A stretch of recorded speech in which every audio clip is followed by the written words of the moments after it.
제가 지금까지 어머님 때문에 얼마나 피곤했는지 아세요?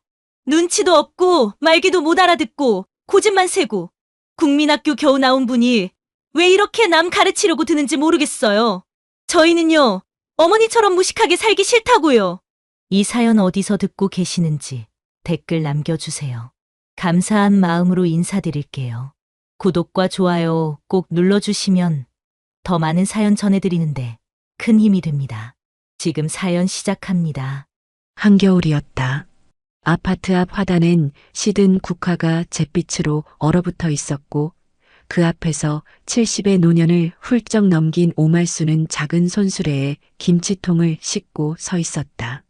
둘째 딸 이수정이 차로 오겠다는 걸 굳이 거절했다. 직접 옮기고 싶었고 무언가 하나라도 엄마로서 역할을 하고 싶었다. 며칠 전 아들 이재훈에게 전화가 왔다. 며느리 한지훈이 회사 사정으로 당분간 휴직에 들어가게 됐고 집도 정리해야 한다는 말이었다. 말은 잠시였지만 말수는 느꼈다. 이번엔 길게 들어앉겠구나. 그런데 이상하게도 마음이 싫지 않았다. 아니, 오히려 뛸 듯 설렜다. 가족과 다시 함께 산다는 건 오래된 추억이 다시 집안에 들어오는 일 같았다. 조용했던 거실에 말소리가 돌고 냉장고 안이 북적이고 식탁에 밥그릇이 여러 개 놓이는 풍경을 떠올리니 입꼬리가 저절로 말려 올라갔다. 그동안 혼자였다.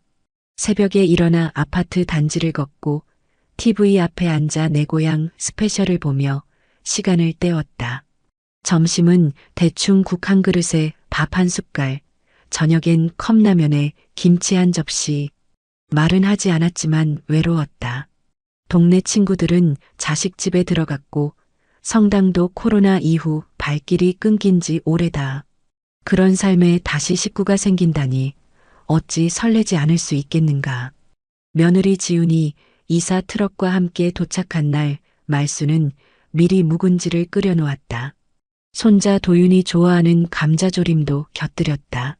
지훈은 고맙습니다라고 인사를 했고 손자는 할머니네 집 냄새 이상해라며 코를 찡그렸다. 말수는 웃었다.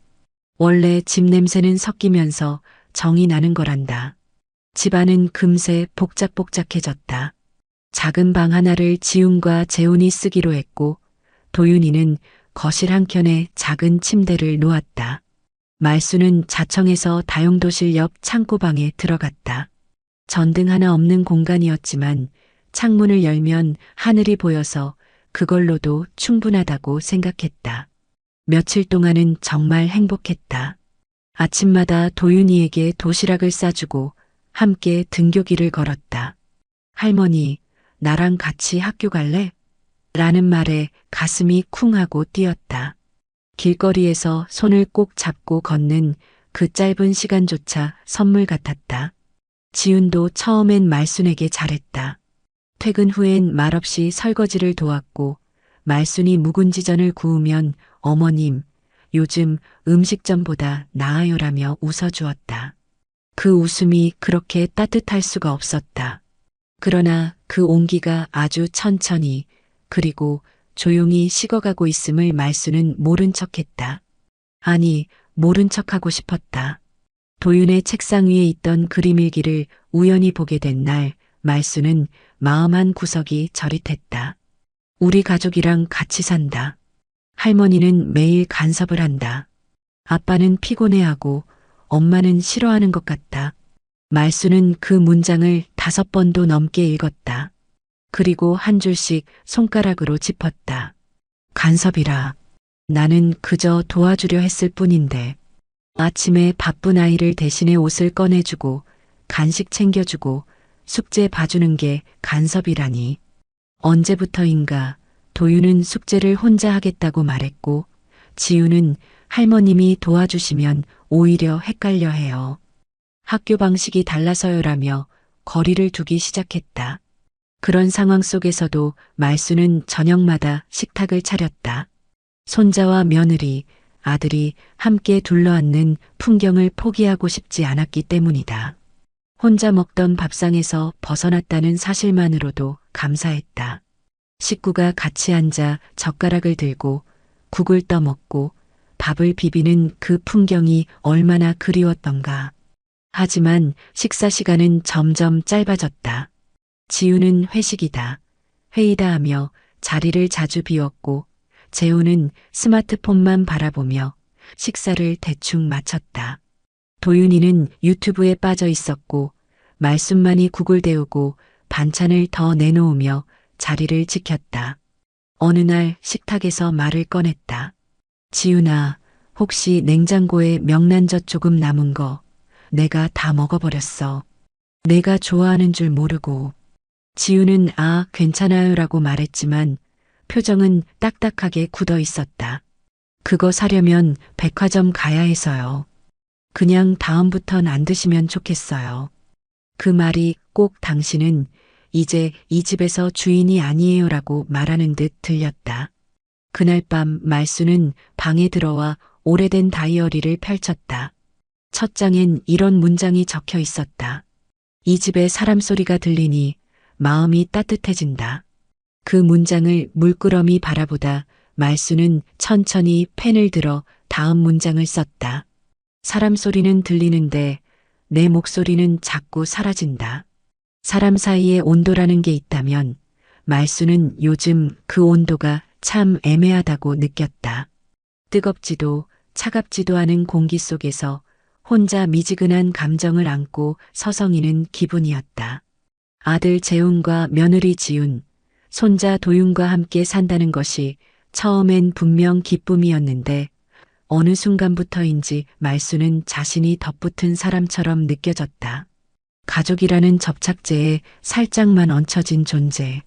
없어도 기능하는 삶 속에 끼어 있는 이방인 같았다.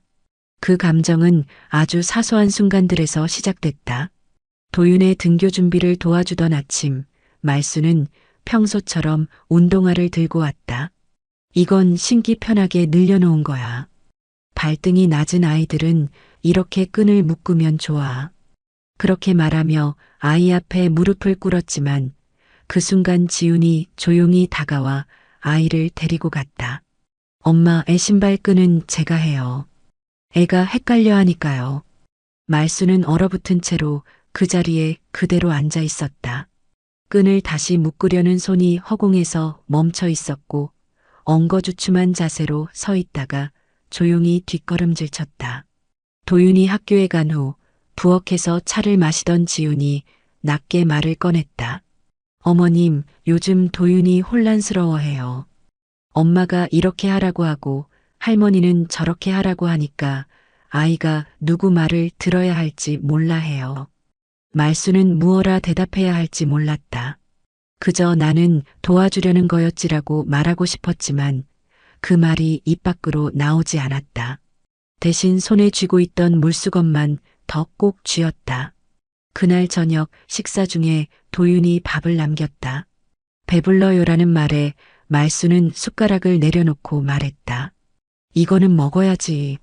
저녁 제대로 안 먹으면 키 안 큰다. 순간 지훈의 젓가락이 멈췄고 조용히 한숨을 쉬었다. 어머님, 죄송하지만 애한테 그렇게 말하시면 안 돼요. 요즘은 아이 자율성 존중해야 해요. 강요는 오히려 역효과예요. 말수는 멋쩍은 듯 웃으며 그래도 밥은 먹어야지라고 중얼거렸지만 아무도 대꾸하지 않았다. 조용한 식탁 위에 국물 소리만 또르르 맴돌았다. 며칠 후 도윤의 책가방에서 교과서를 꺼내다 우연히 시험지를 보게 된 말수는 아이가 70점을 받은 걸 보고 잠시 멈칫했다. 마음이 쓰여서 책상 앞에 앉아 할머니가 받아쓰기 해줄까? 하고 말을 걸었지만 도윤은 엄마가 할 거예요라고 단호히 말했다. 그 말에 조금 놀란 말수는 그럼 할미는 그냥 옆에서 읽어줄게라고 말했지만 그 말은 전해지지 않았다. 이런 일이 반복되면서 말수는 입을 닫기 시작했다. 조용히 밥을 차리고 조용히 빨래를 개고 조용히 방에 들어가 문을 닫았다. 작은 공간에서 말하지 않는 기술을 배우고 있었다. 예전엔 말로 집안을 움직였던 사람이 이제는 침묵으로 자신을 지우는 법을 터득해 가고 있었다. 그러던 어느 주말 오후였다. 지훈이 스마트폰을 보며 한숨을 쉬고 있었다. 말수는 무심코 요즘 회사가 많이 힘드니?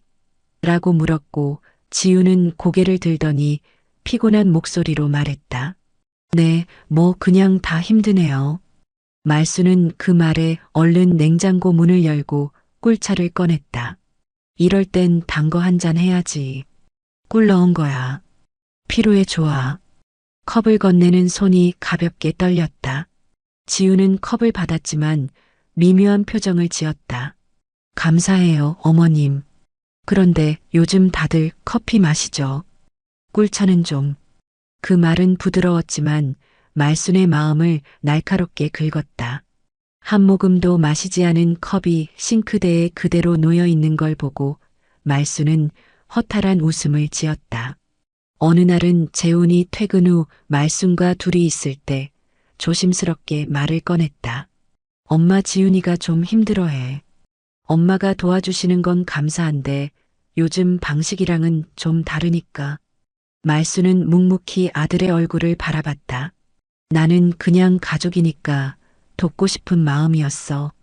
그 말을 들은 재훈은 고개를 끄덕이긴 했지만 시선을 피했다. 알아. 근데 지훈이도 스트레스가 쌓이다 보니까. 말수는 그제야 알았다. 자신이 그저 도와주는 사람이 아닌 부담스러운 존재가 되어가고 있다는 걸. 그날 밤 말수는 다이어리를 다시 꺼냈다. 한 장을 넘기니 지난 겨울에 쓴 글이 눈에 들어왔다. 가족이 함께 산다는 건 서로가 서로를 맞춰가는 일이다. 그 문장 아래 오늘의 글을 덧붙였다. 그런데 나는 맞추려 할수록 점점 어긋나기만 한다. 문득 라디오에서 옛날엔 이랬다는 말이 세대 차이를 만든다는 이야기가 흘러나왔다. 그 말이 유독 마음에 박혔다. 그럼 나는 계속 옛날 사람이어야 하는 걸까? 국민학교 졸업이라는 그 한 줄이 지금도 내 인생의 족쇄로 남아야 하는 건가? 말수는 스스로에게 그렇게 물으며 천천히 불을 끄고 방 안에 누웠다. 자명종이 울리기 전에도 이미 눈이 떠졌다. 도윤의 도시락을 싸야 했다. 김밥을 말기 시작하며 조용히 중얼거렸다.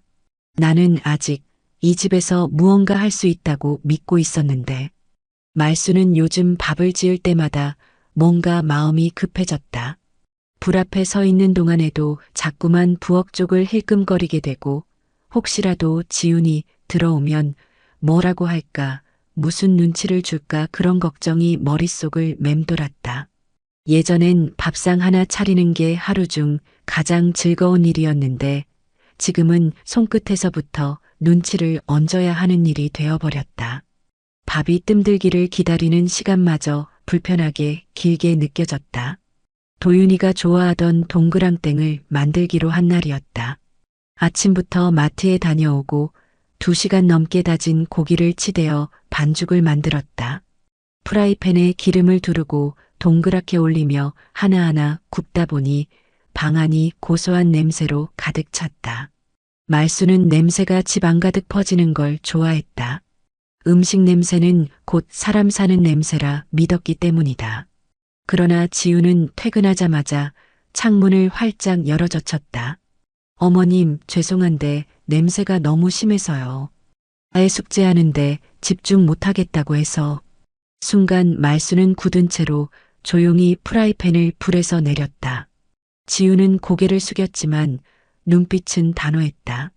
그날 저녁 동그랑땡은 손도 대지 않은 채로 남았다. 말순 혼자 늦게 식탁 앞에 앉아 조용히 그 식은 반찬을 입에 넣었다. 그 고소했던 냄새는 이제 괴로운 잔향처럼 코끝을 맴돌 뿐이었다. 다음 날 아침은 된장찌개를 끓였다. 된장국은 도윤이가 잘 먹는 메뉴라 생각했고 지난번에 된장국은 짜다는 지훈의 말이 마음에 걸려 소금을 줄이고 채소도 듬뿍 넣었다. 조심스러운 손길로 국을 덜고 상을 차린 뒤 도윤에게 이건 할머니가 특별히 연하게 끓인 거야 라고 웃으며 건넸다. 하지만 도윤은 한 입 먹고는 고개를 저었다. 엄마 된장국이 더 맛있어. 이건 너무 밍밍해. 그 말에 말수는 잠시 수저를 멈췄고 지우는 말없이 도윤의 밥그릇을 치우며 말했다. 오늘은 그냥 밥 말고 과일 먹을게요. 어머님, 너무 신경 안 쓰셔도 돼요. 그 말이 더 마음을 무겁게 만들었다. 신경 쓰지 말라는 말은 곧 이젠 그만하라는 뜻처럼 들렸다. 그렇게 하루하루 식탁은 조용해졌다.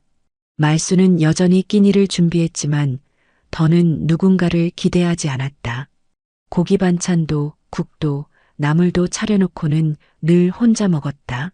젓가락이 움직이는 소리만 컸고 입안에서 도는 음식의 맛은 희미해졌다. 어느 저녁 간장게장을 담갔다. 제철이라 간이 딱 좋았고 도윤이가 예전에 이거 짱 맛있어 라고 외쳤던 기억이 떠올라서였다. 그러나 그날 저녁엔 아무도 손을 대지 않았다. 지우는 요즘은 날 것 잘 안 먹이려고 해요라고 말했고 도윤은 비려라고 했으며 재우는 그냥 속이 안 좋아서라며 숟가락을 내려놨다. 말수는 한마디도 하지 않았다. 그저 게장 속살을 숟가락으로 퍼담아 자기 밥 위에 얹으며 혼잣말처럼 중얼거렸다. 이건 내가 좋아하니까. 며칠 뒤 말수는 빨래를 널다가 도윤의 방에서 흘러나오는 대화를 듣게 되었다. 도윤이 친구와 영상통화를 하며 말했다. 우리 집엔 할머니도 살아. 근데 너무 옛날 사람이야. 밥도 이상하게 하고 말도 많고 좀 귀찮아. 그 말에 친구는 웃었고 도윤도 따라 웃었다. 말수는 이불을 손에 쥔 채로 한참을 서 있었다. 눈물이 나진 않았다. 다만 마음속 어딘가가 똑하고 금이 가는 소리를 들은 것 같았다. 그 순간 밥 한 끼 같이 먹는 일이 왜 이토록 어렵고 무거운 일이 되어야 하는지 그저 이해되지 않았다. 그날 밤 다이어리에 이렇게 적었다. 같이 밥을 먹는다는 건 마음을 나눈다는 뜻인 줄 알았는데 이제는 그저 시간 맞추기 어려운 약속처럼 느껴진다. 다음 주는 추석이었다. 말수는 장을 보기 위해 시장에 나갔다. 직접 물을 고르고 다시마와 멸치를 챙기며 전을 부칠 재료를 준비했다. 다짐했다. 이번 명절만큼은 예전처럼 따뜻하게 서로 웃으며 지낼 수 있게 하자고. 가족이 모여 앉아 전을 뒤집고 떡국을 나누며 도란도란 이야기를 나누는 그 풍경을 되찾고 싶었다. 하지만 돌아오는 길 휴대폰 진동이 울렸다. 지훈에게서 온 문자였다. 어머님, 추석 음식은 올해는 간단히 하기로 했어요. 애도 음식 많이 안 먹고 저희는 간소하게 보내는 걸로 의견 모았어요. 부담 갖지 마시고 그냥 쉬세요. 그 한 줄이 그렇게도 차가웠다. 마치 자신이 준비하는 모든 음식과 마음이 다 쓸데없는 짓이 된 것 같았다. 손에 들고 있던 무봉지가 축 처졌고 시장 골목 바닥엔 떨어진 깻잎 하나가 바람에 이리저리 굴러다녔다. 집에 돌아온 말수는 장바구니를 그대로 냉장고 앞에 내려두고 방으로 들어갔다. 아무 말도 아무 행동도 하지 않았다. 몸은 분명 피곤했지만 마음이 더 먼저 지쳐버렸다. 저녁이 되도록 불도 켜지 않았다. 어둑한 방 안에서 말수는 멍하니 앉아 있었다. 그렇게 아무 말 없이 아무도 모르게 말수는 또 하루를 접었다. 말수는 언제부턴가 발소리에 민감해졌다. 현관문이 열리는 소리, 방문이 닫히는 소리, 누군가 다가오는 기척에 자동으로 몸이 움찔했다. 말수가 줄어들고 동작도 점점 작아졌다. 무엇을 하든 조심스러워졌고 무엇을 말하든 한 박자 늦게 삼켰다. 그저 조용히 눈에 띄지 않게 움직이는 것, 그게 요즘 말순의 생활 방식이었다. 추석 연휴 이틀 전이었다.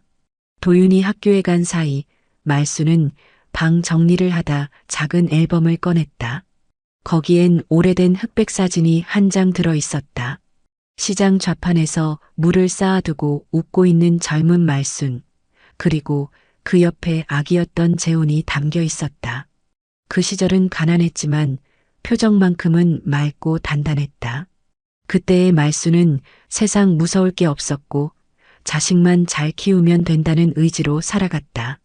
매서운 겨울에도 시장 바닥에 나앉았고 비 오는 날엔 비닐을 뒤집어 쓰고 물건을 팔았다. 국민학교 밖에 나오지 못했지만 누구보다 부지런했고 야무졌고 삶에 책임이 있었다. 그런 과거를 회상하며 앨범을 덮던 말수는 거실 쪽에서 들려오는 낮은 목소리에 문득 손을 멈췄다. 재훈과 지훈의 대화였다. 둘은 보통 아이가 있을 때나 말순이 가까이 있을 때는 목소리를 낮췄지만 오늘은 무방비하게 대화를 나누고 있었다. 아마도 말순이 방에 있다는 생각에 긴장을 풀었나 보다. 도윤이 요즘 스트레스 받아 해. 할머니랑 있으면 자꾸 헷갈리잖아. 지훈의 목소리는 짧고 단정했다. 그렇다고 우리 엄마한테 뭐라 하기도 그렇고 그냥 이해하고 넘겨. 나도 뭐 어릴 땐 그런 식으로 컸는데. 재훈은 대충 얼버무렸다. 그니까 문제지. 재훈 씨가 그런 방식으로 자랐으니까 지금도 말이 안 통하는 거잖아. 솔직히 말해서 어머님이 가르치시는 거 보면 좀 창피할 때도 있어. 지훈의 말이 점점 단단해졌다. 그리고 이어진 말. 진짜 저번에 도윤이 받아쓰기 틀렸을 때도 어머님이 읽어주셨다던데 소리 나는 대로 읽으셨다고 하더라고. 그건 아니지. 국민학교만 나오신 분이 무슨 교육을 해요. 그 순간 말순의 손에서 앨범이 툭 떨어졌다. 커다란 소리는 나지 않았지만 가슴 안에서는 무언가가 뚝 하고 부러지는 듯한 울림이 있었다. 그 뒤로 이어진 재훈의 대답은 말순을 더 깊이 가라앉혔다. 엄마가 원래 공부를 못해서 그래. 중학교도 못 가셨잖아. 그냥 그러려니 해. 거기까지였다. 말수는 더는 들을 수 없었다. 문을 열고 나가는 것도 문을 닫고 우는 것도 하지 못한 채 그저 제자리에서 몸을 웅크렸다. 사람 귀가 그렇게 선명하게 상처를 기억한다는 걸 그날 처음 알았다. 아들은 어릴 적 말순에게 자주 말했다. 엄마는 최고야. 엄마처럼 살고 싶어? 그 말들이 다 어디로 갔는지 이제는 공부 못한 사람, 창피한 존재가 되어 있었다. 피로 키운 자식 입에서 그런 말이 나올 줄은 몰랐다. 한순간이었다. 가족이라는 단어가 송두리째 무너진 건 그날 밤 재훈이 말순에게 물었다. 엄마, 추석 음식 준비는 어느 정도 했어? 말순은 대답하지 않았다. 고개를 숙인 채 조용히 된장국을 휘젓고 있었다. 지훈도 곁에서 말했다. 어머님, 명절 음식 너무 많지 않게 해주세요. 요즘은 간단하게 하는 게 추세라서요. 말순은 마치 모든 걸 들은 듯 고개를 끄덕였다. 하지만 마음속엔 어떤 대답도 없었다. 다음 날 말순은 홀로 시장에 나갔다. 무심코 걷던 발길이 닿은 곳은 예전에 자신이 장사하던 자리였다.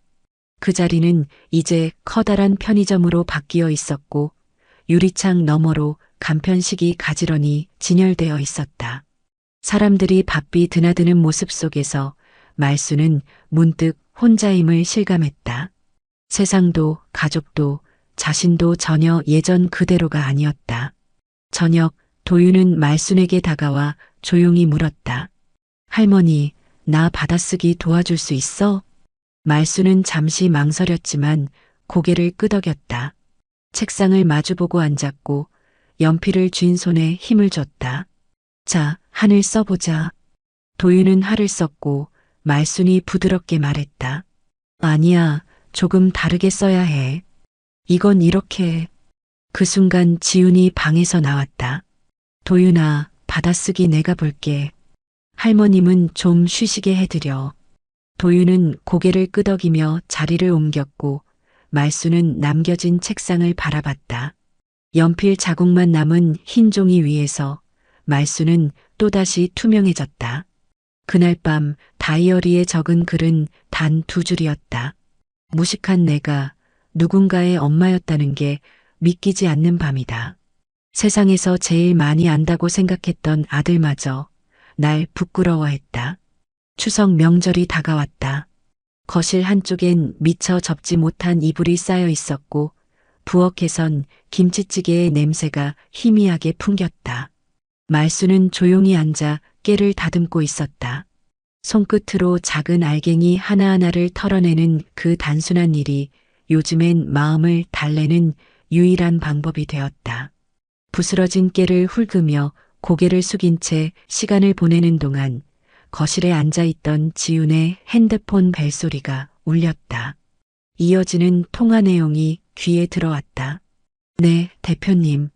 네, 그래서 그건 제가 정리하고요. 아, 네. 시댁 쪽은 뭐, 그냥 조용히 있어요. 네, 작년에 팔려던 집은 결국 못 팔아서 아직 그대로고요. 집을 팔려고 했었다고? 말수는 순간 손을 멈췄다. 그 집은 자신의 이름으로 된 곳이었다. 남편이 남기고 간 유일한 유산, 그리고 본인이 30년 가까이 지켜온 공간이었다. 그걸 팔 생각을 했었다니. 그것도 본인 몰래. 저녁이 되어 말수는 조심스럽게 재훈에게 물었다. 우리 집, 너네가 팔 생각했었니? 재훈은 난처한 듯 웃었다. 아, 그거 그냥 지훈이랑 얘기하던 거야.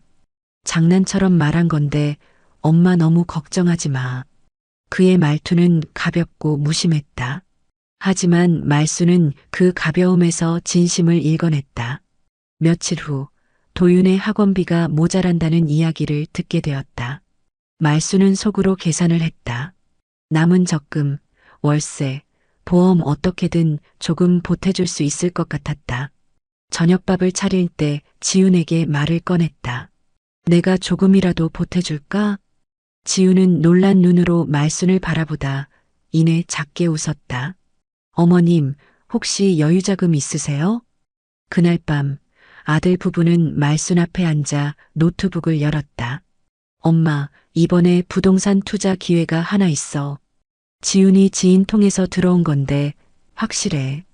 지금 넣으면 1년 안에 2배는 돼. 말수는 아무 말도 하지 않고 앉아 있었다. 지훈은 옆에서 말을 이었다.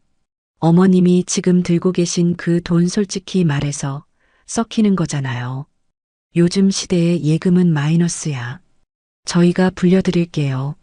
나중에 필요하실 때 다 돌려드릴 수 있고요. 말수는 조용히 손을 모으고 앉아 있었다. 엄마도 알겠지만 우리 입장에선 엄마가 돌아가시면 결국 받을 돈이잖아. 그럼 미리 활용해서 좋게 만들면 다 같이 이익인 거지. 재훈의 말이었다. 말투는 최대한 부드러웠지만 그 안엔 분명한 확신이 들어 있었다. 당신은 곧 사라질 사람이니 지금 주셔도 이상할 게 없다는 뉘앙스. 지훈은 한술 더 떴다. 저는 어머님을 신뢰해요. 하지만 현실적으로는 국민학교만 나오신 분이 큰 돈을 갖고 계시는 건 좀 위험할 수도 있으니까요. 그 말에 말순의 눈빛이 흔들렸다. 저희가 관리해드리는 게 어머님을 위한 길이에요. 저희가 더 잘 알잖아요. 세상 돌아가는 거. 지훈의 말은 끝까지 부드러웠다. 그러나 그 부드러움은 날카로운 칼처럼 말순의 자존심을 잘라냈다. 그날 밤 말순은 다시 다이어리를 꺼냈다. 내가 살아있는 동안에도 이들은 이미 내 유산을 정리하고 있었다. 내 존재는 숫자로 환산되고 있었고 나는 그저 돈 있는 늙은이가 되어버렸다. 잠이 오지 않아 창밖을 바라봤다. 아파트 건너편엔 불이 꺼지지 않는 창문이 몇 개 있었다. 그 안에서도 누군가는 같은 마음으로 깨어 있겠지. 말수는 혼잣말처럼 중얼거렸다. 나는 돈이 아니야. 사람인데. 다음 날 아침 말수는 냉장고 앞에서 오래도록 문을 연 채 서 있었다. 안에는 고기, 반찬, 김치, 과일 다 자식들 먹이려고 사다 넣은 것들이었다. 그런데 이 중 무엇 하나 자신을 위한 것은 없었다. 문득 그 사실이 마음을 툭 건드렸다. 그날 오후 지우는 또 한 번 투자 이야기를 꺼냈다. 어머님, 어제 얘기 다시 해보려고요. 지금이 진짜 기회라서 놓치면 후회하실 수도 있어요. 적어도 3천만 원 정도면 시작 가능한데 가능하실까요? 말수는 이번엔 아무런 대답도 하지 않았다. 지훈이 재훈을 보며 눈빛을 보냈고 재훈은 어깨를 으쓱하며 말했다. 엄마는 요즘 말이 없어. 그냥 다 알면서 모르는 척 하시는 것 같아. 그날 저녁 말수는 밥상을 차리지 않았다. 조용히 방에 들어가 문을 닫았다. 배가 고파서가 아니라 마음이 메말라 있었기 때문에. 부엌에서 수저 부딪히는 소리, TV 소리, 도윤의 웃음소리가 들려왔지만 그 어느 것도 말순에게 닿지 않았다. 다이어리 한 장을 넘기며 이렇게 적었다. 돈이 많지도 않다. 하지만 그걸로 나를 흔들고 나를 깎아내리며 결국 당신이 그 돈 갖고 뭐 하겠냐는 말까지 듣고 나니 나는 이 집에서 완전히 투명해졌다. 겨울이 깊어질수록 말순의 몸은 점점 느려졌다. 예전에는 손목이 아픈 날에도 김을 말고 어깨가 뻐근한 날에도 빨래를 널었다. 하지만 요즘은 똑같은 일을 하고도 몸이 더 빨리 지쳤다. 젓가락질을 하다가 손에 힘이 빠질 때면 자신도 모르게 수저를 놓치곤 했다. 그럴 때마다 말수는 늙었다는 말보다 쓸모없어졌다는 말이 더 크게 들려오는 것 같았다. 그날도 그랬다. 아침부터 두통이 심했다. 눈을 뜨자마자 머리가 욱신거렸고 방바닥이 미세하게 출렁이는 것처럼 느껴졌다. 며칠 전부터 느껴지던 피로감이 제대로 폭발한 듯했다. 말수는 부엌으로 나갔다가 발을 헛디뎌 식탁 다리에 부딪혔다.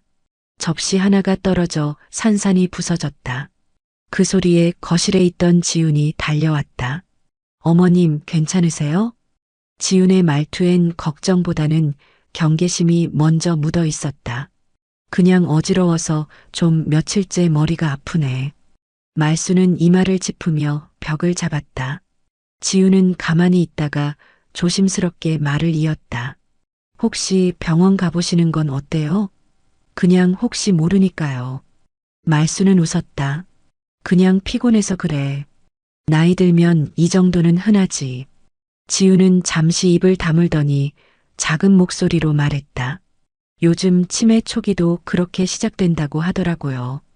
그 한마디에 말순의 머릿속이 얼어붙었다. 치매? 내가? 그날 오후 재훈이 퇴근 후 들어오자 지훈은 부엌에서 슬쩍 이야기를 꺼냈다.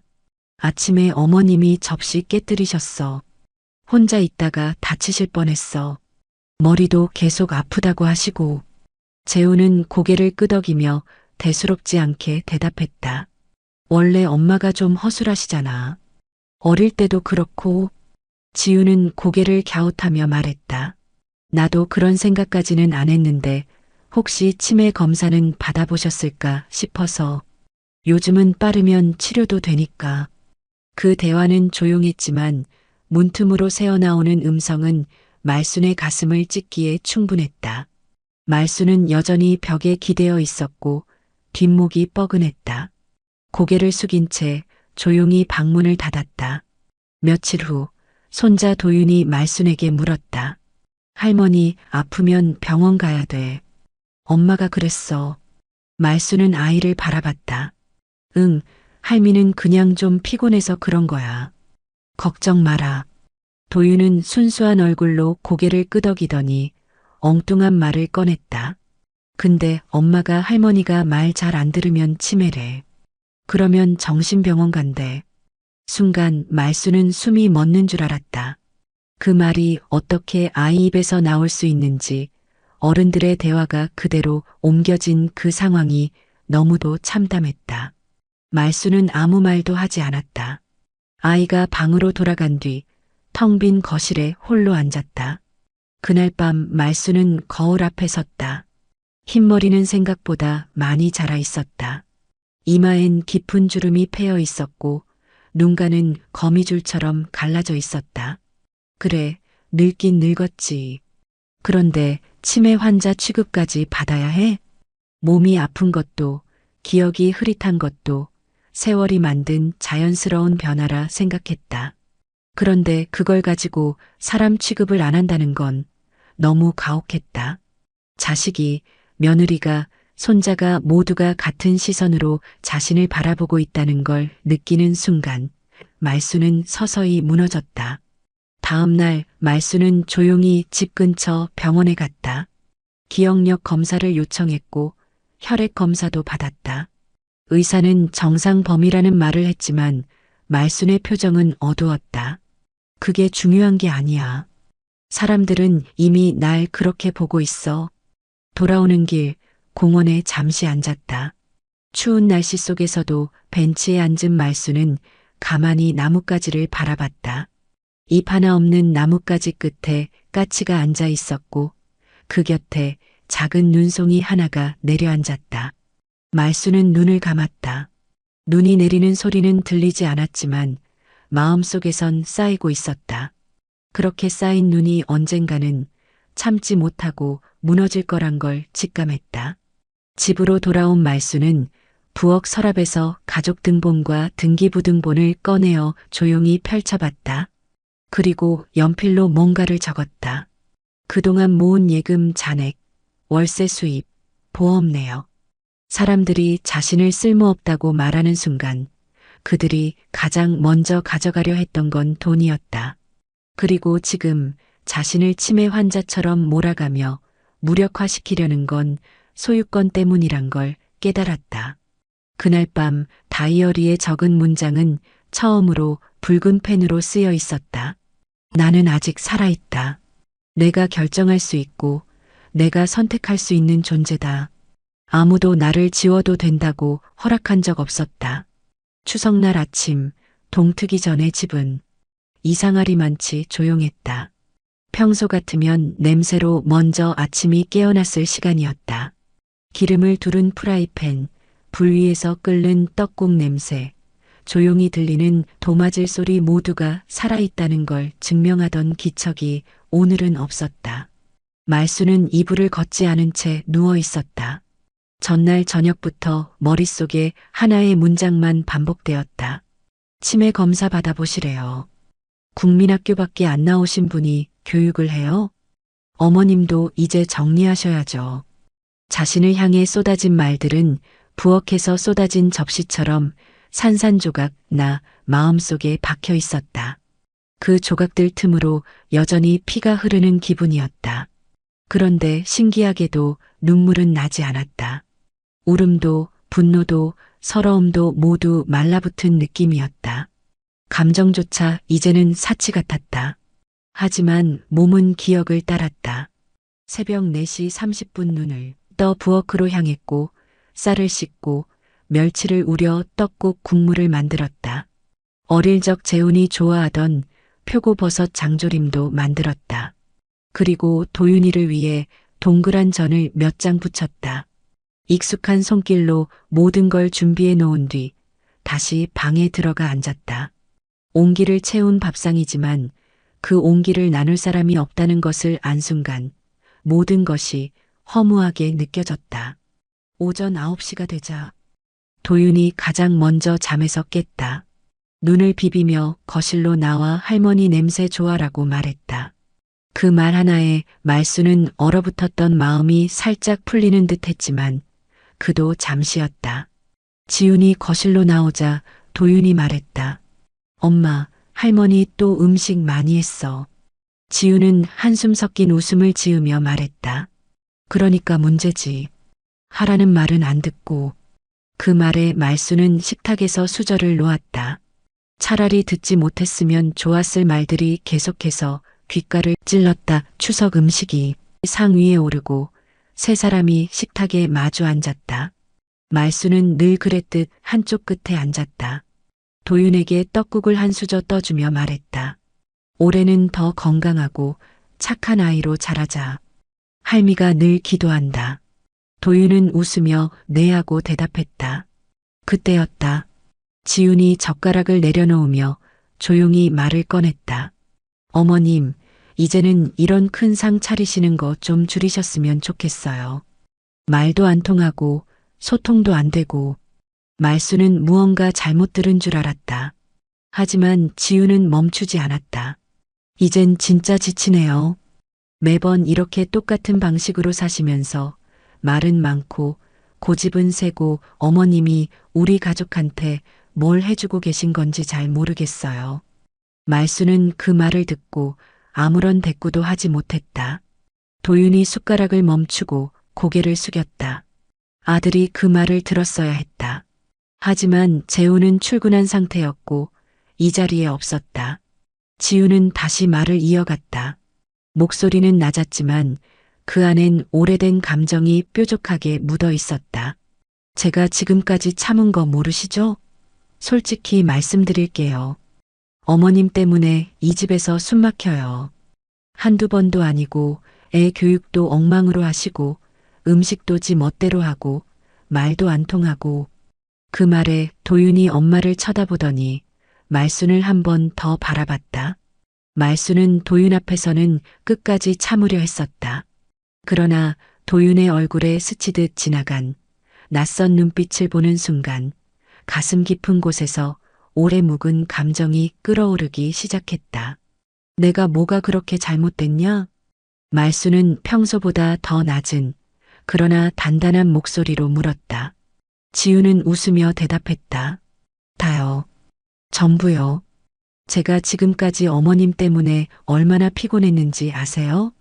솔직히 지랄하시는 거 하루 이틀도 아니고. 뭐라고? 내 지랄이요 진짜 개 같다고요.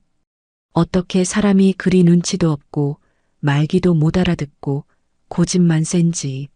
국민학교나 겨우 나온 분이 왜 이렇게 남 가르치려고 드는지 모르겠어요. 저희는요, 어머님처럼 무식하게 살기 싫다고요. 순간 집안이 고요해졌다. 바람도 기척도 시간도 멈춘 듯했다.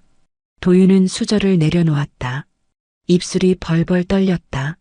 말수는 천천히 고개를 돌려 손자를 바라봤다. 그 아이가 지금 어떤 표정인지 차마 볼 수 없었다. 하지만 한 가지는 알았다. 그 아이 앞에서 자신은 모욕당했고 지워졌고 쓰레기처럼 던져졌다. 이 집에서 내 목소리는 사라졌고 오늘은 나라는 사람마저 사라졌다. 속으로 그렇게 중얼거린 순간 무언가 결정되어 버렸다. 말수는 조용히 일어났다. 그럼 이제 너희끼리 살아라. 그 말 한마디만 남기고 방 안으로 들어갔다. 그날 밤 말수는 등기부등본을 다시 펼쳤다. 노트북을 켜고 조용히 부동산에 문자를 보냈다. 매매 원함. 시세 하단에라도 좋음. 급매 가능. 그리고 두 번째 문자. 이사 일정 잡힘. 연락 부탁. 그녀는 방에 있는 여행용 가방을 꺼냈다. 몇 벌의 옷과 약 그리고 도윤과 함께 찍은 사진 한 장을 접어 넣었다. 문득 거울 속 자신의 얼굴을 바라봤다. 어딘가 모르게 낯설었고 그러나 더 이상 슬프지 않았다. 오히려 고요했다. 이제 자신이 무엇을 해야 하는지 어디로 가야 하는지를 정확히 알고 있었다. 그날 밤 다이어리에는 이렇게 쓰였다. 이 집에서 나는 죽은 사람이었다. 이제 나는 나를 다시 살려야겠다. 추석 명절이 지나고 3일 후 아들과 며느리는 도윤을 데리고 근교로 캠핑을 떠났다. 요즘 바깥바람 좀 쐬고 와야겠어요. 재훈 씨도 스트레스 많고 애도 감기 걸리기 전에. 지우는 그렇게 말하며 자동차 키를 들었다. 말순에게는 아무런 부탁도 인사도 없었다. 단지 집은 하루 이틀 비워두게요. 어머님 계시니 마음 놓이고요. 그 말이 전부였다. 문이 닫히고 자동차 소리가 멀어지고 복도 끝까지 발소리가 사라졌을 때 말수는 부엌에 서 있었다. 손엔 고무장갑이 끼워져 있었고 싱크대에는 아직 마르지 않은 물기와 설거지용 수세미가 놓여 있었다. 그러나 오늘은 설거지를 하지 않았다. 청소도 장도 도시락 준비도 하지 않았다. 대신 거실 한가운데에 말수는 작은 노트북을 올려두고 마우스를 클릭했다. 매매 계약 완료. 이사 날짜 다음 주 월요일. 입금 예정일 이번 주 금요일. 담당 중개인이 보낸 최종 계약서와 서명란이 화면에 떴다. 말수는 망설이지 않고 이름을 썼다. 오래된 글씨체였지만 그 어느 서명보다 뚜렷했다. 몇 달 전부터 조금씩 준비해왔던 일이다. 등기부등본을 다시 정리하고 계좌를 쪼개고 짐을 분류하고 동네 공인중개소 직원과 전화했다. 아무도 모르게 조용히 사라질 수 있도록.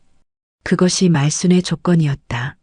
그 직원은 약간 당황했지만 곧 어르신 뜻이 확고하시면 그대로 해드리죠라고 응답했다. 그 후론 빠르게 일이 흘러갔다. 이삿짐은 대부분 버리기로 했다. 결국 살면서 가장 남는 건 옷 몇 벌, 약봉지 몇 개, 그리고 사진 몇 장이 전부라는 걸 이제는 안다. 그동안 정리하지 못한 물건들, 버리지 못했던 그릇들, 한 번도 입지 않은 옷가지들, 모두 의미 없이 쌓여 있었을 뿐이었다. 말수는 그중 가장 낡은 손가방 하나를 꺼냈다. 가방 안에는 유서처럼 접힌 편지가 있었다. 재훈아, 지훈아. 나는 너희가 원하는 대로 사라져 주기로 했다. 무식한 나는 이렇게밖에 못한다. 남은 삶은 내 방식대로 살고 싶다. 똑똑한 너희끼리 잘 살아라. 어떤 도움도 기대도 바라지 않겠다. 이 집도 이 공간도 이제는 내 것이 아니다. 그러니 돌아와도 나를 찾지 말거라. 편지 끝에는 붉은색 사인펜으로 그어놓은 별표 하나가 있었다. 그 별은 말순이 살아오면서 자식에게 써보낸 마지막 표시였다. 무언가 강조하고 싶을 때, 사랑한다는 말을 대신할 때, 늘 그렇게 그려왔던 표시. 이제는 그마저도 더는 쓸 일이 없을지도 몰랐다. 짐은 작았다. 이삿짐 센터 직원도 놀랐다. 어르신, 이게 다세요? 응, 다야. 말수는 짧게 대답하고 뒤를 돌아보지 않았다. 오후 3시 집을 나섰다. 엘리베이터가 1층에 도착했을 때 말수는 잠깐 멈췄다. 이곳에서 보낸 세월이 20년이 넘었다. 재훈이 대학에 들어가 혼자 되던 해부터 이 집은 말순의 전부였다. 남편의 사진도 이 집에서 사라졌고 첫 손주의 울음소리도 이 집에서 들었다. 하지만 이제는 그 모든 추억이 더는 따뜻하지 않았다. 기억이 머무는 곳에서 사람이 밀려나면 남는 건 상처뿐이다. 택시에 올랐다. 기사에게 주소를 말하자 그는 고개를 끄덕였다. 어르신, 멀진 않네요. 멀지 않아야 해. 언젠가 누가 찾아올지도 모르잖아. 말수는 그렇게 대답하고 창밖을 내다보았다. 풍경이 지나갔다. 가게 간판, 전봇대, 사람들, 하얀 간판의 약국, 그리고 슈퍼. 지금껏 수백 번을 지나쳤던 동네지만 오늘만큼은 모든 것이 낯설었다. 마치 마지막으로 보는 세계처럼 보였다. 새 집은 작은 빌라였다. 3층짜리 엘리베이터 없는 건물. 2층 구석방. 방 하나, 부엌 하나, 창문 하나. 햇살이 오후 늦게야 들어오는 구조였지만 그것도 충분했다. 무엇보다 좋았던 건 이곳에는 아무도 말순을 엄마라고 부르지 않았고 어머님이라고 존칭하지도 않았다는 것. 그냥 오말순 씨로만 불릴 수 있다는 것. 짐을 푼 다음 날 말순은 근처 공원으로 산책을 나갔다. 조금 이른 봄 기운이 느껴졌다. 해가 길어졌고 잔잔한 바람이 볼을 스쳤다. 길가 벤치에 앉아 노트북을 켰다. 그녀는 다이어리 파일을 열고 마지막 페이지를 꺼내 글을 쓰기 시작했다. 나는 이제 어디에도 기대지 않는다. 누구의 엄마도 누구의 시어머니도 누구의 짐도 아니다. 나는 그냥 오말순이다. 그리고 이 이름으로 살기로 한다. 다이어리는 이제 닫는다. 그동안 나를 지탱해준 기록들 고맙다. 이젠 새로운 페이지로 넘어간다. 그녀는 마지막 줄에 이렇게 덧붙였다. 다음은 사진첩을 10차례다. 그 말이 의미하는 바를 그녀만이 알고 있었다. 이삿짐을 푼 첫 주는 이상할 정도로 고요했다. 말수는 늦잠을 잤고 밥은 하루 한 끼만 해 먹었다. 시계 없이 시간을 흘려보내며 하루하루를 보내자 몸에서 쌓였던 긴장이 서서히 풀리는 듯한 기분이 들었다. 더 이상 누군가의 기상 시간에 맞춰 일어날 필요도, 누가 밥을 먹는지 살필 이유도 없었다. 창문을 열면 햇살이 느리게 바닥을 기어 들어왔고 그 조용한 빛 속에서 말수는 처음으로 쉰다는 게 어떤 건지 체감하게 되었다. 그러던 어느 날이었다. 우편함을 확인하러 내려간 길에 관리실 앞 벽면에 붙어 있는 전단지를 하나 발견했다. 노인문화센터 봄학기 모집 스마트폰 기초 글쓰기 교실 사진반 건강체조반. 작은 글씨가 잔뜩 적혀 있었고 그 가운데 글쓰기 교실이라는 단어가 말순의 눈길을 끌었다. 글쓰기. 살면서 한 번도 제대로 해본 적이 없었던 것. 그저 다이어리에 혼잣말처럼 적어 내려가던 글이 전부였던 삶에서 이제 누군가와 함께 글을 써볼 수 있다는 게 어쩐지 낯설고 설레는 일이었다. 그날 저녁 말수는 조심스럽게 문화센터로 전화를 걸었다. 저 글쓰기 반수강 신청하려는데요. 전화기 너머의 여성은 환한 목소리로 대답했다. 네, 어르신. 3반으로 오시면 됩니다. 초급반이고요. 펜만 들고 오시면 돼요. 그 말에 말수는 가볍게 웃었다. 펜 하나면 된다고? 그럼 나도 할 수 있겠네. 다음 날 낡은 가방에 노트 한 권과 볼펜 2자루를 챙겨 문화센터로 향했다. 교실 앞에 도착했을 때 이미 10명쯤 되는 어르신들이 원형 테이블을 둘러싸고 앉아 있었다. 강사라는 젊은 여성이 웃으며 말했다. 자, 오말순 어르신이시죠? 이쪽으로 앉으세요. 자리를 안내받고 앉자 옆자리에 할아버지가 인사를 건넸다. 처음이세요? 네. 오늘이 첫 수업이에요. 저는 3번째인데요. 글 쓰는 재미에 푹 빠졌어요. 눈물이 나요, 쓸 때마다. 그 말에 말수는 조금 놀랐다. 울 정도로 글을 쓴다는 것이 어떤 감정인지 상상할 수 없었지만 동시에 어렴풋이 그럴지도 모른다는 예감이 들었다. 첫 수업 주제는 가장 기억에 남는 풍경이었다. 다들 조용히 노트를 펴고 펜을 들었다. 강사는 말했다. 문장이 서툴러도 괜찮아요. 중요한 건 마음입니다. 말수는 노트 첫 장에 천천히 적었다. 시장 골목 끝에 있던 홍등. 겨울이면 김이 올라오던 어묵통. 아들이 초등학교 졸업하던 날 나는 그 골목 끝에서 울었다. 문장이 길었고 어색했지만 손은 멈추지 않았다. 펜 끝이 마치 오래 묵혀있던 감정을 뚫어내듯 움직였다. 그리고 문장이 완성된 순간 말수는 자신도 모르게 깊은 숨을 내쉬었다.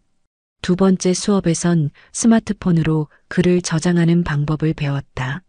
강사가 천천히 화면을 보여주며 설명하자 말수는 조금씩 따라하기 시작했다. 이게 터치라는 거구나. 처음에는 손가락이 버튼을 잘 누르지 못했지만 몇 번을 반복하니 익숙해졌다. 문자를 보내고 사진을 찍고 검색하는 방법까지 배우자 세상이 달라 보이기 시작했다. 어느 날 강사는 수업 말미에 말했다. 다음 주부터는 사진반과 연계해서 사진 일기를 써볼 거예요. 직접 찍은 사진에 글을 붙이는 방식이에요. 수강생들 사이에서 술렁임이 일었고 말순의 가슴도 덜컥 뛰기 시작했다. 사진은 나와 상관없는 영역이라 생각했는데 이젠 도전할 수 있다는 생각이 들었다. 그 주말 말수는 문화센터에서 단체로 나간 공원 촬영 수업에 참여했다. 작은 디지털 카메라를 빌려주었고 모두가 벚꽃을 찍거나 다람쥐를 찾았다. 말수는 따로 떨어져 벤치에 앉은 노부부를 찍었다. 그들의 어깨가 살짝 맞닿아 있었고 남자는 조용히 여자의 손등을 어루만지고 있었다. 그 장면이 참 오래도록 눈에 남았다. 말수는 그 사진 밑에 이렇게 썼다. 나는 저 자리를 내내 바라봤다. 함께 이때 말이 필요 없는 그 자리가 언젠가 나에게도 있었던 것 같아서. 그리고 또 하나의 사진. 텅 빈 나무 의자. 그 밑에는 이런 문장을 붙였다. 누군가 떠난 자리에는 항상 바람이 앉아 있었다. 사진을 정리하면서 말수는 자신도 몰랐던 감정들을 마주하기 시작했다. 상처, 분노, 외로움, 그리고 소망. 이 모든 감정이 하나의 이미지, 하나의 문장으로 정리되는 순간 자신이 다시 살아가고 있다는 것을 느꼈다. 문화센터 수업이 끝나고도 말수는 매일 카메라를 들고 동네를 돌았다. 시장 한켠에서 물을 뿌리던 청년, 옥상에서 빨래를 걷던 할머니, 벽에 비친 그림자, 노을 속 철길. 그 모든 순간을 찍고 거기에 짧은 글을 붙였다. 처음엔 아무도 보지 않았지만 어느 날 강사가 그녀에게 다가와 말했다. 어르신, 혹시 사진전 해보실 생각 있으세요? 내부 발표회지만 작품 너무 좋아요. 말수는 어색하게 웃으며 고개를 저었다. 난 그런 거 몰라요. 그러자 강사는 말했다. 하지만 이미 하고 계세요. 스스로를 표현하고 있잖아요. 그게 예술이에요. 그 말에 말수는 잠시 말을 잃었다. 자신이 예술이라는 단어와 같은 문장 안에 들어갈 수 있다는 걸 그 누구도 말해준 적이 없었기 때문이다. 그날 밤 말수는 작은 블로그를 하나 열었다. 아이디는 늦게 핀 봄꽃. 첫 게시글엔 사진 한 장과 함께 짧은 글을 올렸다. 늦게 핀 꽃은 더 오래 남는다. 나도 이제 사라지는 게 아니라 피는 중이다. 말순의 블로그는 누구에게 알린 것도 보여준 것도 없었다. 처음에는 그저 자기 기록을 남기는 공간에 불과했다. 그러나 사진과 글을 매일 올리다 보니 낯선 사람들이 하나둘 댓글을 달기 시작했다. 사진이 참 따뜻하네요. 어르신 글을 읽으니 마음이 울컥합니다. 저도 엄마 생각이 나네요. 건강하세요. 작은 반응들이 쌓일수록 말수는 자신이 세상에서 사라진 존재가 아니라는 걸 깨달았다. 집에서는 무시당하고 가족 사이에서는 투명 인간이었지만 낯선 누군가는 그녀의 글과 사진을 소중하게 읽고 있었다. 그 단순한 사실이 얼마나 큰 힘이 되는지 그제야 알았다. 블로그를 연 지 2달쯤 되었을 때였다. 말순의 휴대폰이 울렸다. 발신자는 재훈이었다. 순간 심장이 덜컥 내려앉았다. 그동안 단 한 번도 먼저 연락하지 않던 아들이었다. 망설이다가 통화 버튼을 눌렀다. 엄마 그 블로그, 엄마 거지? 재훈의 목소리는 조심스러웠다. 말수는 잠시 침묵했다. 블로그? 그걸 어떻게 알았을까? 어떻게 알았니? 지훈이 친구가 우연히 보고 알려줬어. 닉네임이 늦게 핀 봄꽃이라길래 사진도 글도 딱 엄마 같아서. 재훈의 목소리는 약간 떨렸다. 말수는 대답하지 않았다.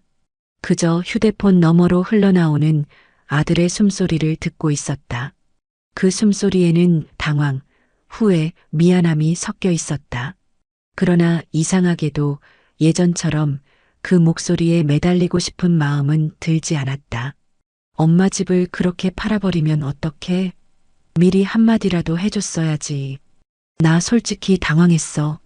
근데 블로그 보니까 엄마가 너무 멀리 가버린 것 같아서 그냥 미안해. 그 순간 말순의 마음에 오래된 기억이 스쳤다. 시장에서 온종일 일하고 집에 돌아오면 어린 재훈이 말했다. 엄마 고생했어. 엄마는 최고야. 그 말 하나로 버티던 시절이 있었다. 그 아이가 이제는 자신의 삶을 창피하다고 말했던 아들이 되었다. 그리고 지금 다시 미안하다고 했다. 하지만 말수는 알고 있었다. 그 미안함은 진심일 수 있지만 자신을 지탱해주지는 못한다는 걸. 이미 너무 많은 것이 무너졌고 다시는 되돌릴 수 없었다. 재훈아. 말수는 천천히 입을 열었다. 엄마는 괜찮다. 짧지만 단단한 목소리였다. 엄마 아니, 더는 말하지 마라. 나는 이제 내 삶을 산다. 너희한테 기대지도 않을 거고 원망도 안 할 거다. 그러니 너도 내 인생 살아라. 재우는 대답하지 못했다. 수화기 너머로 길고 무거운 정적만 흘렀다. 말수는 기다리지 않았다. 손끝으로 천천히 통화 종료 버튼을 눌렀다. 휴대폰을 내려놓는 순간 묘한 평온이 찾아왔다. 가슴속 어딘가에 쌓였던 돌덩이가 조금은 가벼워진 듯했다. 눈물이 나지 않았다. 대신 오랜만에 웃음이 번졌다. 자신이 먼저 끊은 전화였지만 그 끊음은 곧 해방의 표시였다. 그날 밤 블로그에 글을 올렸다. 사진은 창가에 걸린 얇은 커튼 사이로 스며든 햇살 한 줄기였다. 짧은 글을 덧붙였다. 나는 괜찮습니다. 이제서야 진짜 내 목소리를 찾았습니다. 더는 누구의 엄마도 누구의 시어머니도 아닌 그냥 오말순으로 살아갑니다. 댓글창엔 낯선 사람들의 따뜻한 말들이 줄줄이 달렸다. 응원합니다. 어머님, 당신 이야기가 제 삶을 바꿔주고 있어요. 괜찮다는 그 한마디, 저도 따라 말해봅니다. 다음 날 아침 말수는 거울을 보며 스스로에게 말했다. 나는 괜찮다. 정말 괜찮다. 그리고 웃었다. 그 웃음은 억지로 만든 미소가 아니었다. 살면서 처음으로 자신만을 위한 진짜 웃음이었다. 블로그가 조금씩 알려지면서 말순에게는 의외의 인연이 찾아왔다. 댓글을 남기던 사람들 중 몇몇이 쪽지를 보내왔다. 어르신, 혹시 저도 같은 문화센터 다니는데 뵌 적 있는 것 같아요. 사진반 2반에서 활동하는 사람입니다. 글 너무 좋아요. 같이 차라도 하실래요? 말수는 처음엔 망설였다. 낯선 사람과 만나본 지 오래였고 무엇보다 스스로가 어울릴 자격이 있는지조차 확신할 수 없었다. 그러나 계속되는 초대와 따뜻한 말들이 용기를 주었다. 결국 토요일 오후 문화센터 근처 카페에서 몇 사람과 마주 앉게 되었다. 테이블에는 5명의 노인들이 둘러앉았다. 각자 다른 배경과 사연을 가진 사람들이었지만 이상하게도 서로의 이야기는 금세 이어졌다. 과거 직장 얘기, 자식 이야기, 병원 다녀온 경험, 그리고 무엇보다 글을 쓰게 된 계기에 대한 이야기였다. 저는요, 남편 떠난 뒤로 혼자 사는데 집에 있으면 미칠 것 같아서 글을 쓰기 시작했어요. 나는 손주들한테 잔소리하면 다들 싫어하길래 그 말을 그냥 글로 풀어봤더니 속이 시원하더라고요. 그리고 모두가 말순을 바라봤다. 어머님은 왜 글을 쓰게 되셨어요? 말순은 잠시 침묵하다가 조용히 말했다. 사람 취급 못 받는다는 게 얼마나 무서운 건지 알게 된 뒤로 나라도 나를 남겨야겠다 싶었어요. 글이든 사진이든 내가 살아있다는 흔적을 남기고 싶었어요. 그 말에 모두 고개를 끄덕였다. 누구도 이상하게 여기지 않았다. 누구도 그녀를 무시하지 않았다. 오히려 맞아요. 우리 다 똑같아요라는 위로의 말들이 연이어 나왔다. 그날 모임은 3시간 넘게 이어졌다. 마지막에 한 사람이 말했다. 우리 그냥 모임 하나 만들까요? 늦게 핀 친구들 모임. 모두가 웃으며 동의했다. 그 자리에서 단체 채팅방이 만들어졌다. 방 이름은 그대로 늦게 핀 친구들이었다. 이후로 말순의 삶은 달라졌다. 매주 토요일이면 5명이 함께 모여 글을 쓰고 사진을 찍고 맛집을 찾아다녔다. 봄에는 한강변을 걸었고 여름에는 바닷가로 나갔다. 가을에는 산에 올라 단풍을 찍었고 겨울에는 작은 마을에서 눈길을 걸었다. 각자 사진을 공유하고 글을 붙였다. 그 글들은 블로그에 차곡차곡 올라가며 작은 기록집이 되어갔다. 그 과정에서 말수는 처음으로 혼자가 아님을 느꼈다. 가족이라는 이름은 무너졌지만 그보다 더 따뜻한 이름이 생긴 셈이었다. 그 이름은 친구였다. 친구란 늦게 만나도, 아니 오히려 늦게 만났기에 더 간절하게 다가오는 존재였다. 어느 날 그 모임 중 한 사람이 제안했다. 우리 다 같이 여행 가요. 1박 2일이라도 좋으니까. 말수는 순간 가슴이 두근거렸다.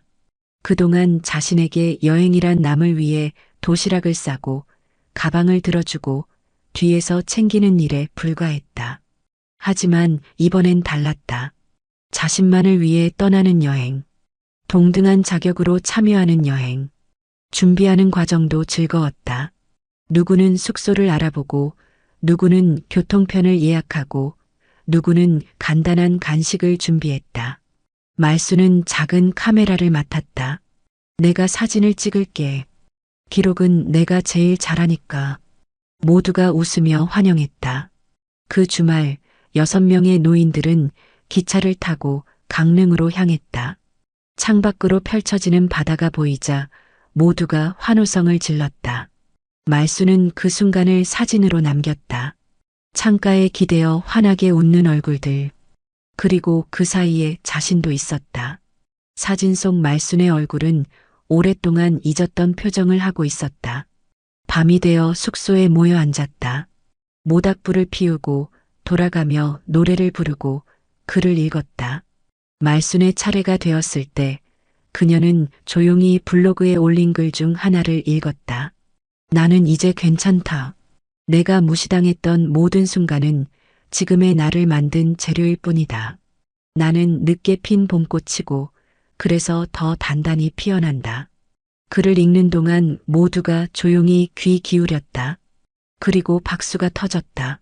누구도 비웃지 않았고 누구도 고개를 돌리지 않았다. 그 단순한 박수 소리가 말순의 가슴을 꽉 채웠다. 그날 밤 잠들기 전 말순은 창밖 바다를 바라보았다.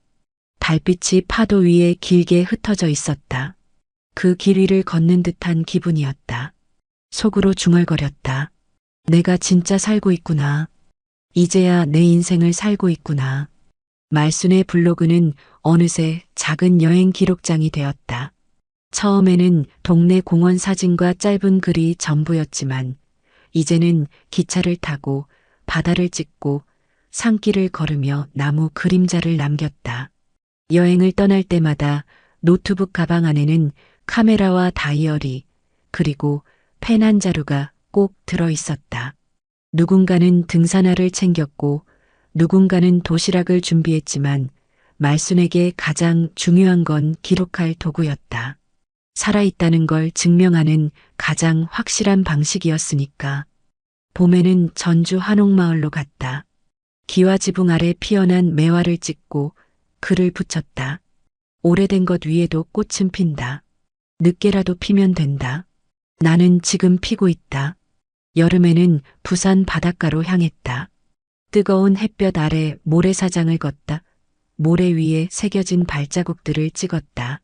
발자국은 금세 사라진다. 그러나 그 순간 분명히 나는 여기에 있었다. 가을에는 설악산에 올랐다. 단풍나무 아래에서 친구들과 사진을 찍으며 글을 남겼다. 산은 변함없이 그 자리에 서 있었다. 무너진 건 내가 아니라 나를 무시하던 시선들이었다. 겨울에는 강릉의 바닷바람을 맞으며 텅 빈 방파제를 찍었다. 차가운 바람은 오히려 마음을 단단히 만든다. 나를 버린 자식들보다 나를 붙잡아준 건 이 바람이었다. 이렇게 계절마다 남긴 글과 사진은 블로그에 쌓였고 어느새 작은 책처럼 모양을 갖추기 시작했다. 낯선 방문자들은 글을 읽고 댓글을 남겼다. 이 글로 하루를 버팁니다. 어르신, 덕분에 용기를 얻었어요. 말수는 그 말들을 읽을 때마다 자신이 이제 혼자가 아니라는 걸 새삼 깨달았다. 가끔은 도윤의 얼굴이 떠올랐다. 손자 앞에서 모욕당했던 그날의 장면이 아직도 생생했지만 이제는 그 기억에 매달리지 않았다. 대신 언젠가 도윤이 자신을 떠올리게 될 때 보여줄 수 있는 기록을 남기겠다고 다짐했다. 내 할머니는 이렇게 살았다. 울다가도 다시 일어나 끝내 자기 길을 걸어갔다. 그 말이 사진과 글 속에 담기길 바랐다. 어느 날 문화센터에서 작은 전시회를 열었다. 수강생들의 작품을 모아 발표하는 자리였다. 말순의 사진은 한쪽 벽에 걸렸다. 한 장은 텅 빈 의자, 다른 한 장은 환하게 웃는 친구들의 얼굴. 그리고 그 밑에는 짧은 글귀가 붙어 있었다. 나는 이제 혼자가 아니다. 친구라는 이름으로 다시 피어났다. 사람들이 그 사진 앞에 서서 고개를 끄덕이고 어떤 이는 눈시울을 붉혔다. 그 모습을 바라보는 순간 말수는 가슴속에서 뜨거운 무언가가 솟구치는 걸 느꼈다. 자신이 누군가에게 의미가 될 수 있다는 것.